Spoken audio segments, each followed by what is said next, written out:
Alright, so before we get into large groups of animals, let's go over the basic classification. You may already know this, but we're going to do a quick review. It's not going to be too long.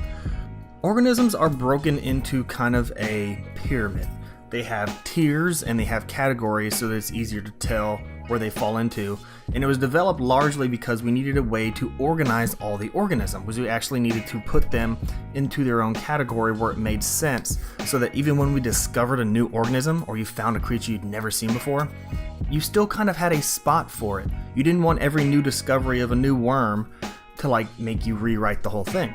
So we developed these tiers and these systems to track not only how they're clumped and how similar they are, but also kind of to see the general trend of how they went from a blob to the species you have today.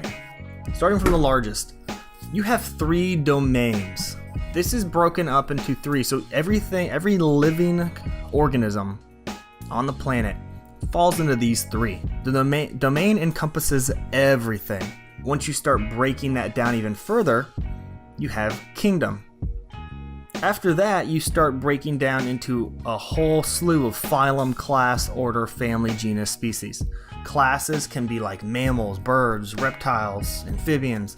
Order will be like specific primates of the mammal class. You're basically getting more and more specific as you go down. Genus and species eventually would be like Homo sapien. So if you're looking at a pyramid kind of like this, the larger tier encompasses more animals. It's more broad. As you get down to species, it's more specific. Within a genus, for example, there might only be a handful of species. Within a domain, you have everything. Here's an easy way to remember these. So we got domain, kingdom, phylum, class, order, family, genus, and species.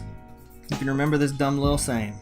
Dear King Philip came over for good spaghetti. It doesn't really make any sense, but whatever. You can substitute salad. I've heard Dear King Philip came over from good Spain. It doesn't really matter. It's just a cool little mnemonic device you can use to memorize this stuff. A question on a test might be like, which includes more organisms? Phylum or genus? You're going to have to realize that phylum is up towards the top, so it's broader, so it's more encompassing, it's a larger tier. It's going to have more organisms than anything below it, whereas domain and kingdom have more organisms than phylum. This is known as taxonomy classification. Again, this was devised so that you could just plug stuff in pretty much throughout the entire thing, and everything would make sense without disrupting your organization. This is also how we name animals. You may have heard of the scientific name of an animal or a plant before. Let's use the gray wolf as an example. This is its common name, the gray wolf. But you have to be able to classify this in our pyramid. Gray wolf doesn't really tell us much about it. You know that it's kind of a dog, mammal-ish creature, but you want its name to actually kind of tell you how it plops into the categories. What they've done is they've created a system to classify these scientific names that also plugs straight into our taxonomy. This system is called Binomial Nomenclature. So if we look at our gray wolf, we go all the way down from domain to species until we get to, okay, this is the gray wolf species. This is what we have to call it. The scientific name uses the genus and the species. The scientific name is actually just saying the genus and then saying the species. So for the gray wolf, when we go all the way down from our pyramid from domain down, once we get to genus, it is part of the Canis genus. Now there are many Canis species, different types of Canis wolf. This specific one, the gray wolf, is Lupus.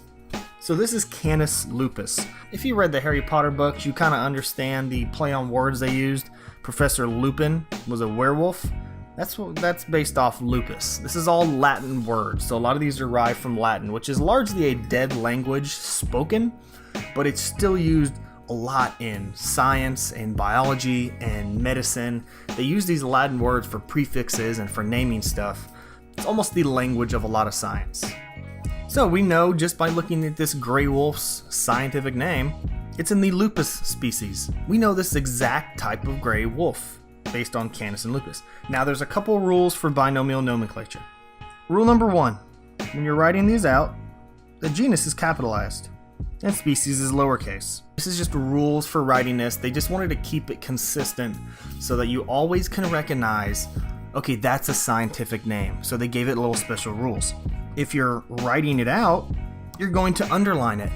If you ever see it written in like a scientific paper where it's typed, they're actually going to italicize it. These are just the basic rules of binomial nomenclature. Genus is always capitalized, species is lowercase, it's going to be underlined when written, and when you type it out, it's going to be italicized. When you see a crazy bunch of string of words like Canis Lupus or Homo sapien, that's not a normal word, so it's a quick identifier by underlining or italicizing it. It's like, okay, this is a Latin word, this is a scientific name, that first word is the genus, that second word is the species. Boom.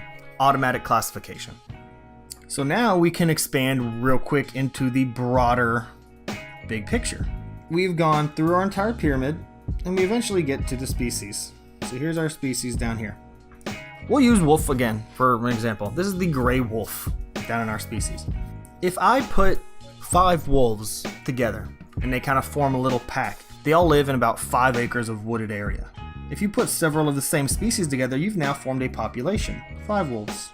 That's a population. You could say the population of a city is all the humans. When I say the population of a city, I'm not adding all the bugs and birds and people. That's insane.